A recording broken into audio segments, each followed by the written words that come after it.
entertaining guy. So please help me welcome Charles Johnson.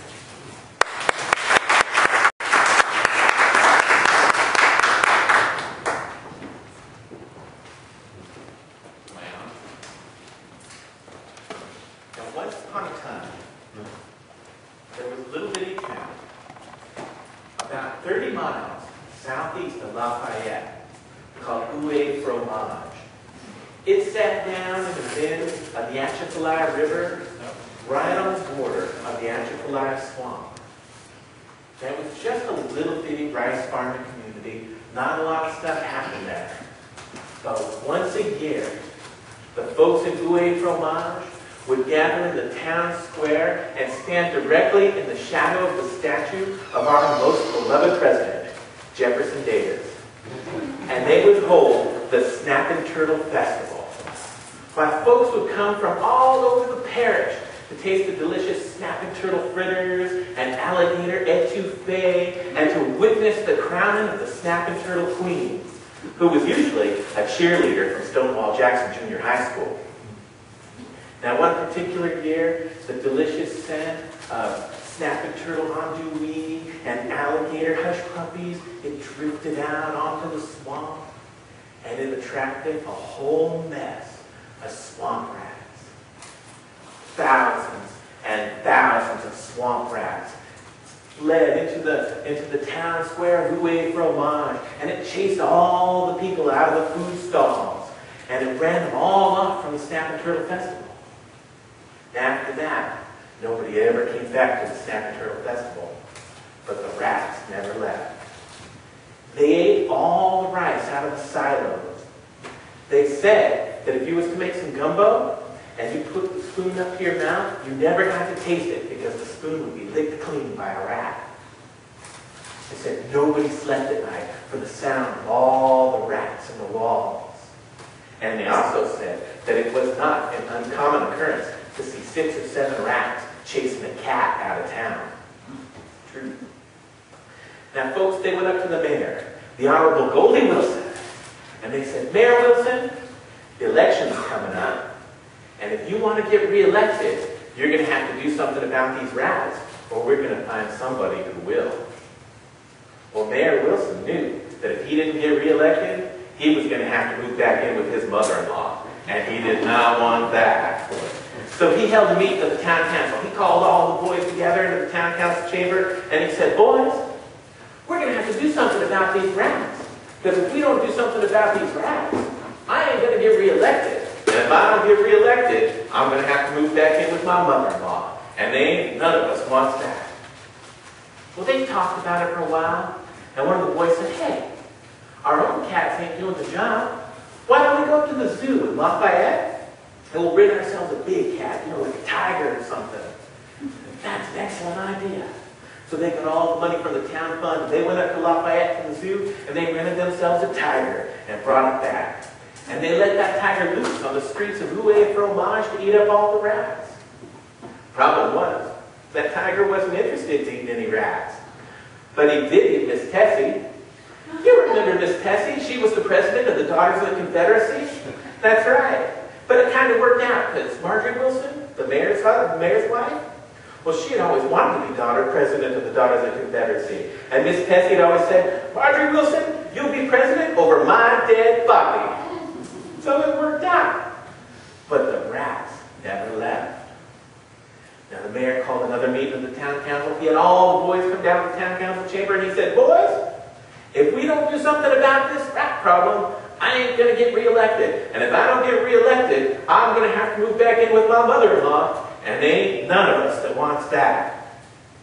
Well, just then the boys were talking about ideas, knocking stuff around, and they heard all sorts of noise out in the outer office of the town council chamber. And the mayor said, open up that door. Find out what's going on out there. One of the boys got up, he opened up the door, and there, in the outer office of the town council chamber, was every pretty girl from the town of Fromage and one slick-looking feller in a shiny suit. And he was talking up Barbara Jean, the mayor's secretary. The mayor yelled, Barbara Jean, what's going on out there? And that slick-looking feller looked up, And he walked into the town council chamber, followed by every pretty girl from the town of Fromage.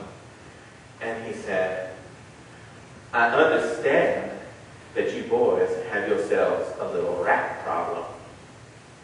One of the boys said, well, what's a slick-looking fella like you going to do about it?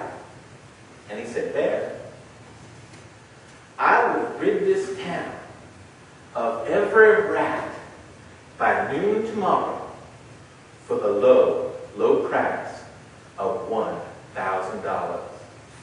Well, the boys started shouting, $1,000? We ain't got $1,000. We can spend all our money on a tiger. And then the bear just yelled, order, order! And he banged his gavel down, order! He said, boy, what's your name? I said, Bear, folks call me Pie.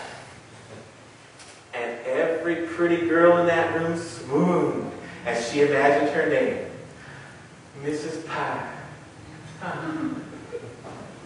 The mayor, he didn't believe him, but he said, boy, I tell you what, if you rid this town of every rat, I'll give you $50,000. $50,000? We ain't got $50,000, we ain't got $1,000, order, he shouted. Pie just said, Mayor, I will rid this town of every rat by noon tomorrow for the low, low price of $1,000. And then he left. Now the next day, there was Pie, standing in the town square, standing directly in the shadow of the statue of our most beloved president, Jefferson Davis. And the whole town had come out to see. They were standing all around the town square, watching to see what Pie was going to do. And he was standing there in his shiny suit, tapping his foot. He pulled out his harmonica.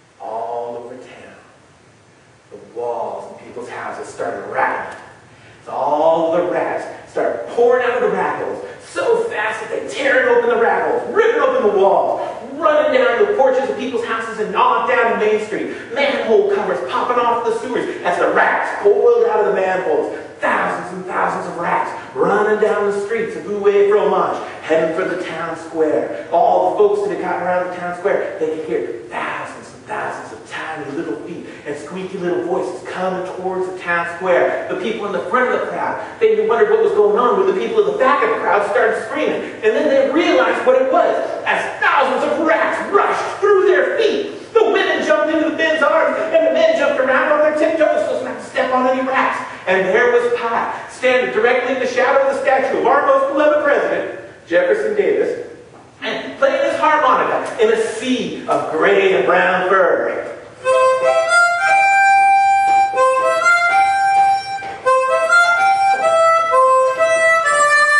And he started walking out toward the edge of the town square, shuffling easy so as not to step on any rats. And he got right out onto Main Street, and he just started heading out of town.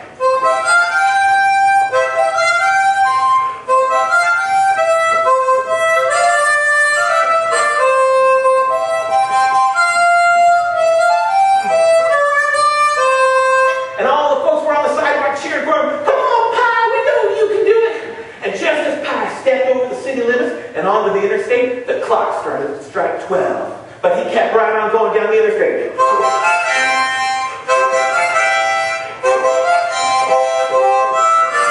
Followed by a big old parade of rats. And just as that clock struck 12, the last rat stepped right over the city limits and onto the interstate. And Pie just kept going right on down to the river.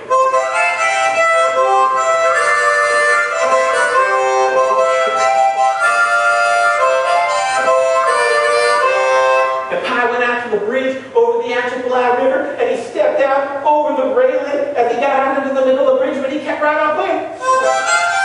And he held onto the railing with one hand and leaned way out over the river, and all of the rats followed him over the edge. They all went over a big furry waterfall right off the bridge and into the river. Now they say there were so many drowned rats in the river that day that the boys who had followed Pie out to the river could walk back and forth across the Atchafalaya River without getting their feet wet on the bodies of all those dead rats. Now Pie went back into town, and there was the mayor, the Honorable Goldie Wilson, standing in the town square directly in the shadow of the statue of our most beloved president, Jefferson Davis. And he was giving a speech. He said, "I hope that you folks will remember me come election day, that it was I, the Honorable Goldie Wilson, who enacted this plan to get rid of the rats from our town." And Pie walked up to him, and he said, "Mayor, I do believe that you owe me the low sum of $1,000. And the mayor said, "Listen here, boy. You said you were going to rid our town of all those rats by noon. And from what I could tell, there were still plenty of rats come 12 o'clock. And I said, "Mayor, there wasn't a single rat in this town at noon." But the mayor said, "Well, you know as well as I do, if you had stopped playing your one song, those rats would have ran straight back into town. So I tell you what, for playing just one song, I'll give you $50, which is more than you'll get for a whole night of music down at the Dewdrop Inn. Now you'll take your $50 and you'll leave town, and you won't come back." And Pie said, "Man, you keep your $50 and I'll leave town, but I will be back." And the mayor said, "You come back to town, boy, and you will be arrested." And Pie left town. And the next morning, why, it had been the first good night's sleep that folks had had since the rats had come to town. So everybody was sleeping in late. The only person that was awake when the sun was coming up that morning was Pie, down in the town square, standing directly in the shadow of the statue of our most beloved president, Jefferson Davis, was wearing his shiny suit and tapping his foot. He pulled out his harmonica and he started to play.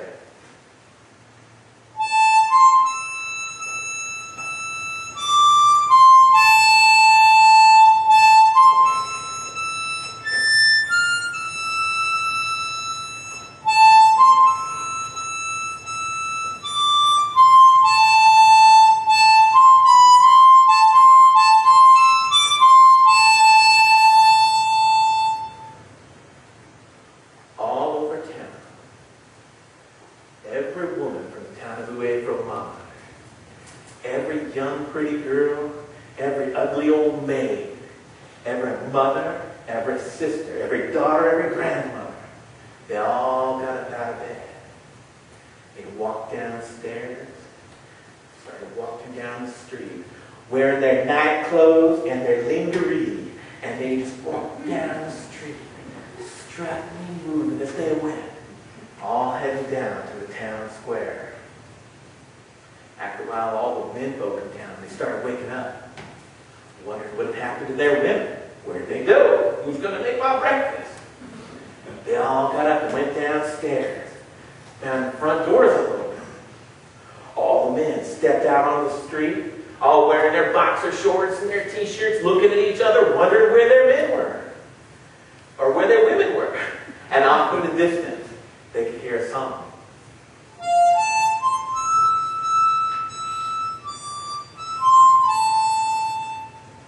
They all walked down to the town square, and there were all of their women, wearing their night clothes and their negligees, and they were dancing around the town square, all around Pie as he played his song.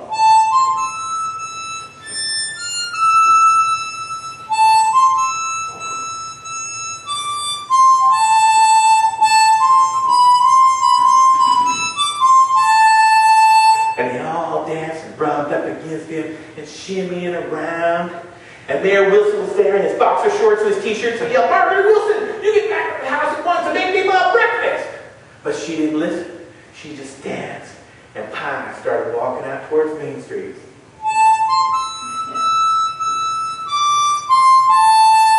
And all the women were following him too. And all the men were shouting at their women, "You get home right this instant, make me my breakfast. You got to take care of the kids." But they didn't listen. They just followed Pied. Out onto the interstate he went, and he kept right on going.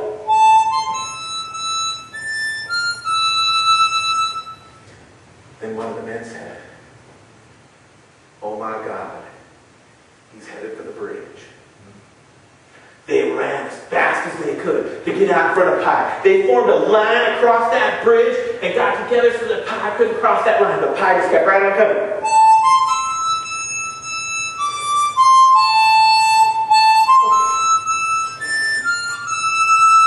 And just as he got up to that line of men, he turned and started walking off into the edge of glass swamp. All the women were following him, wearing their night clothes and their bare feet stomping around in the mud.